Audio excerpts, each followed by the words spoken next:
Olá pessoal, eu sou o professor Marcos Sagatio da Unítalo e a gente está aqui para falar um pouquinho sobre a prova do Enem que vai ser realizada aí em breve, né?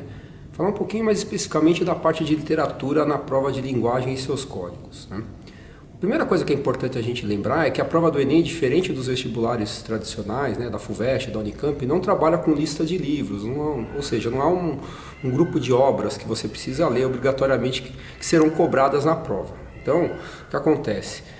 A prova do Enem em literatura pode ser cobrada qualquer coisa, né? Desde textos medievais, da época do trovadorismo, até textos da literatura contemporânea, né? Poetas, escritores, compositores que estão atualmente produzindo.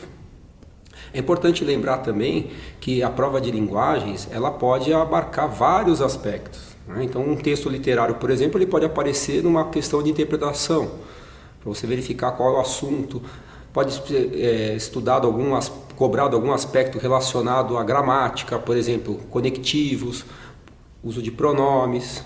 Pode ser cobrado algum assunto relacionado a contexto histórico, então, por exemplo, né, um texto do romantismo, as características da época. Também podem ser cobradas questões relacionadas a um autor em especial, o estilo de um autor, né? Então, por exemplo, criação lexical, neologismo no Guimarães Rosa, a questão, né, do Gauche no Drummond, uma característica da identidade poética do Drummond, a questão da infância no Manuel Bandeira. Então, esses aspectos têm que ser levados em conta quando a gente vai pensar numa prova do Enem de literatura, né? Então a gente tem o estilo de época, o estilo do autor.